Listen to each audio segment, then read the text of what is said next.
Sí, señor los colmillitos. Soy un carnívoro. ¿Qué me dicen mis pensones de Darwin? Otra vez por acá, en una clase más de Mauricio.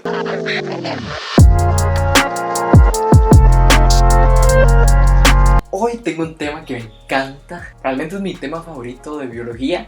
Es un chuzo poder hablar de eso. Pero también es un tema un poco polémico y que a mucha gente le hace como ruido. Entonces, puedo entender por qué genera como ruido. Pero igual creo que mucho es por ignorancia. Entonces, hoy quiero poder hablar sobre qué es la evolución y la teoría de evolución de las especies de Darwin y Wallace. Nunca se menciona Wallace, pero Wallace.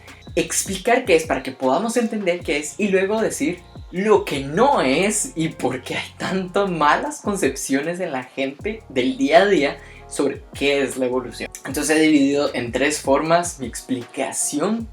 Quiero que primero veamos cuáles son los mecanismos de evolución, los que hacen que se genere evolución en las especies, luego las evidencias que tenemos de esto para decir que es verdad, y por último, implicaciones que tiene esta y las conclusiones a las que podemos llegar, que son las que normalmente hacen un poco de ruido, para finalmente volver a decir lo que no es la evolución realmente. Entonces, entremos.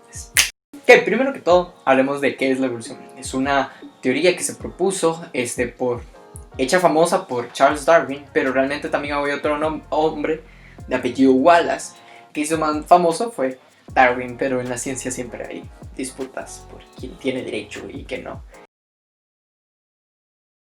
Sí. Pero bueno, entonces, ¿qué es evolución?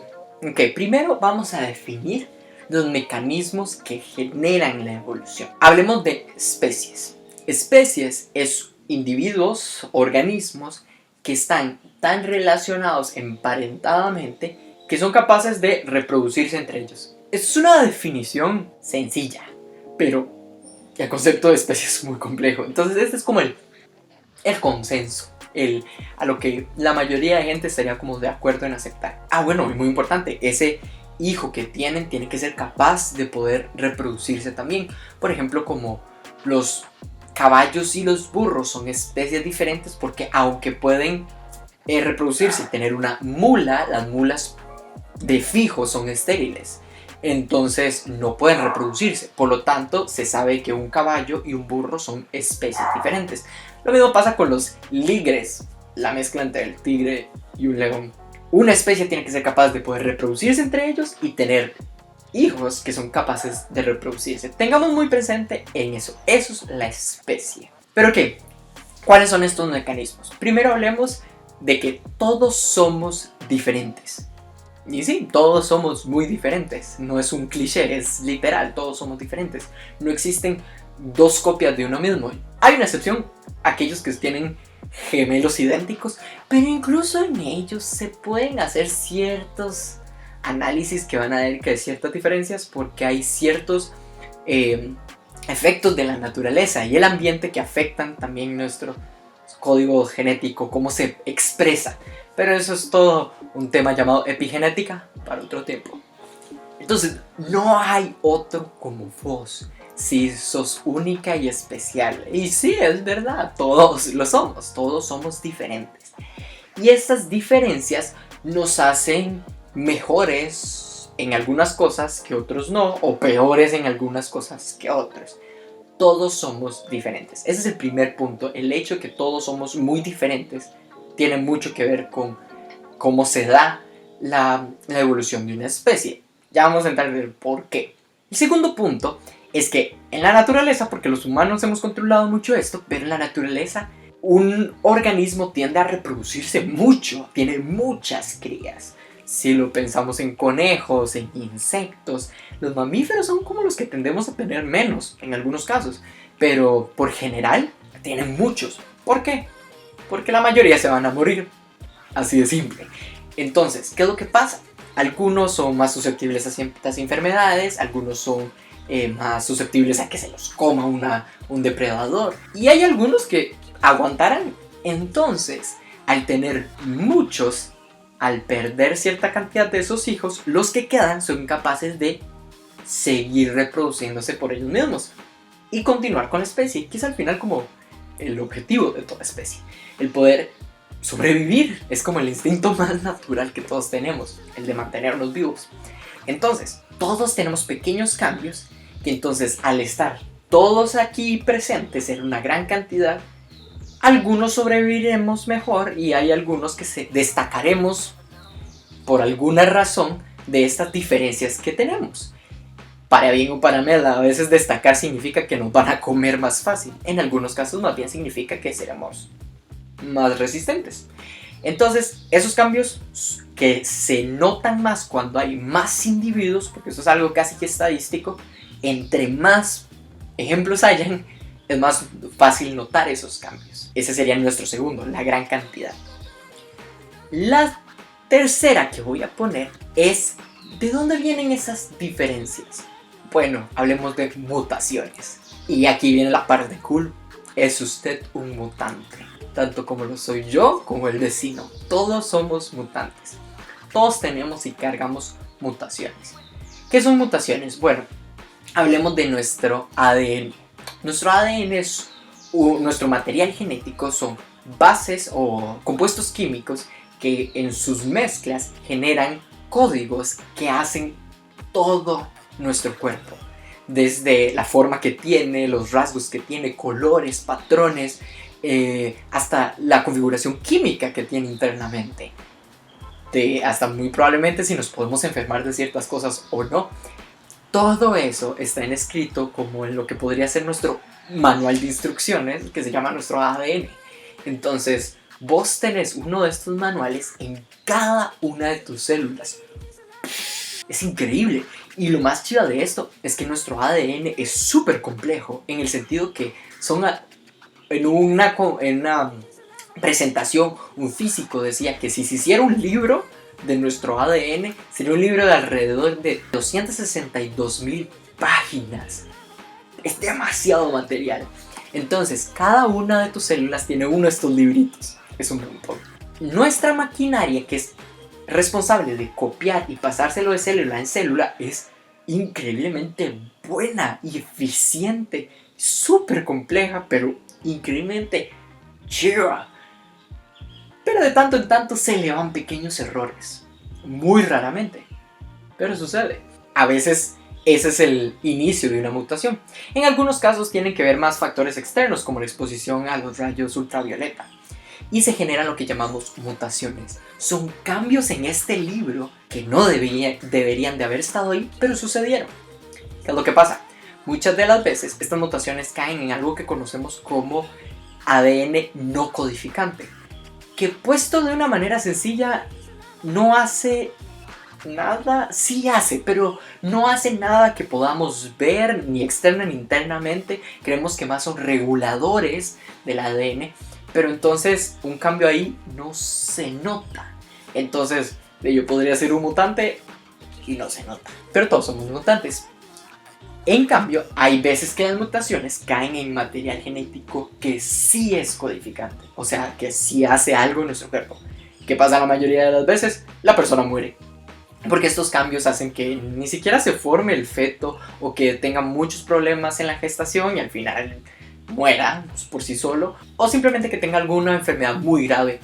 En algunos casos no va a poder vivir con eso, o en algunos casos el tiempo de vida se va a cortar bastante. Ese es el caso negativo, pero en muchos casos hacen pequeños cambios que son inofensivos para la persona. No la matan, no la hieren, solo es diferente. Por ejemplo, los ojos azules. Si vos tenés ojos azules, vos andás con una mutación que sucedió hace muchísimos años que nadie la esperaba y resultó ser buena. Y ya vamos a hablar de por qué continúa hasta hoy esa mutación.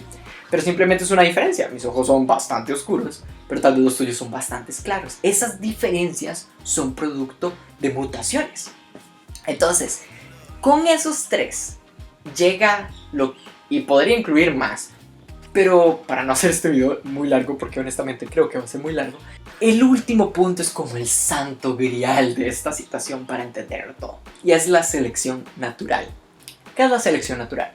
es que el medio ambiente, hay una frase que lo dice como que es la supervivencia del más apto. ¿A qué quiere decir esto? Que hay múltiples factores en el ambiente donde vivimos que va a favorecer ciertas características y otras más bien las va a querer desechar porque no son buenas para la supervivencia. A ver, no es que el ambiente sea un ser que vive y escoge qué cosas viven y no, simplemente el medio ambiente existe y tiene factores que favorecen a algunas cosas u otras. Y tampoco es cierto, porque la selección natural muchas veces se malentiende. No es que yo, Mauricio, organismo, decido, hace demasiado frío en este ambiente, entonces yo me voy a esforzar y voy a sacar pelo. No, esto no es la película de Bob Esponja. No saco pelo porque quiero. ¿Qué es lo que realmente pasa? Es que en ese ambiente frío, hace mucho tiempo, probablemente existían seres de la misma especie que eran diferentes en gran cantidad, que alguno tuvo una mutación que hizo que tuvieran más pelo, nació con más pelo que los otros. Entonces, ¿qué es lo que pasaba? Que entonces en ese periodo tan frío, los que no tenían mucho pelo se morían del frío, o por el frío no podían reproducirse tanto porque estaban ahí hechos bolita y no sé, calentándose. En cambio, el que era peludo podía salir a cazar a cualquier hora, no importaba, y el que era más peludo podía, no sé, llegar ahí donde las hembras y decirle, este pechito la calienta, mami. Yo no sé, pero el punto es que le dio una ventaja en ese momento.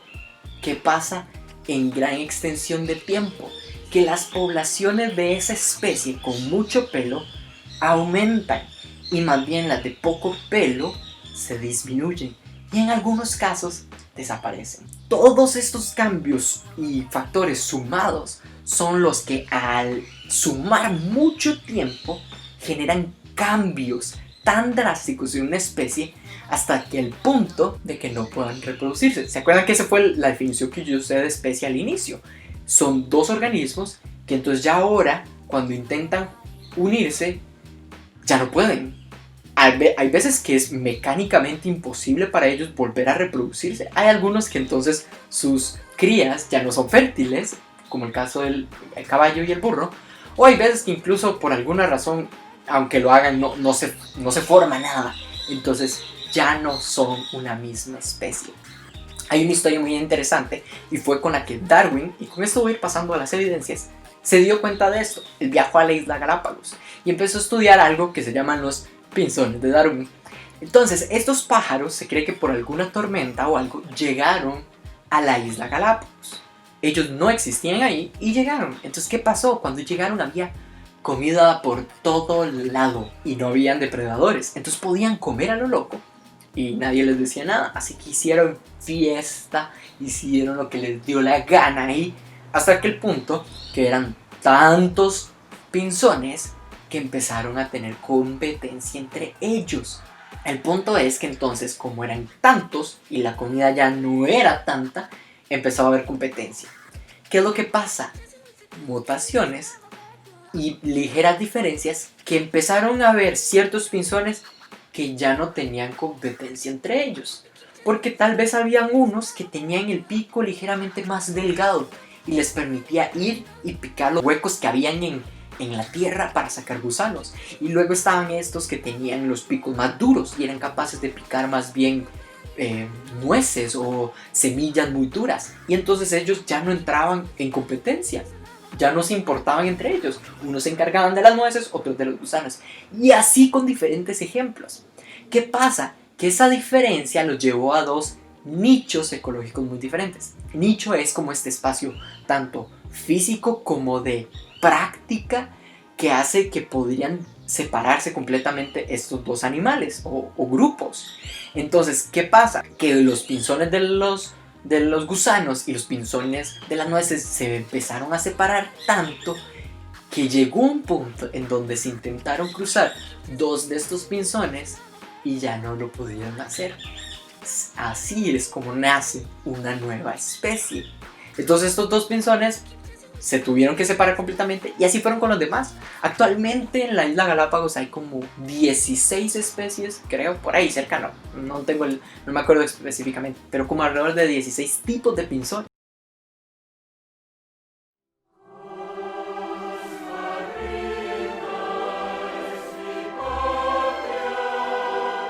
Empezó con solo uno y ahora hay 16 aproximadamente. Y todos tienen un pasado relacionado con ese tipo de pinzón original que llegó a la isla Galápagos. Eso es una evidencia de la evolución. Entonces ahora voy a pasar, que muy bonito todo lo que dije, pero ¿cómo puedo saber si es cierto todo eso que te estoy diciendo? Ok, pasamos ahora a las evidencias. Hola, si llegaste acá significa que acabas de terminar el video, lo cual es genial, pero solo es una parte. Tuve que seccionar todo lo que quería hacer en este video en 3 diferentes partes. Así que acabas de terminar la primera y anda a ver la segunda.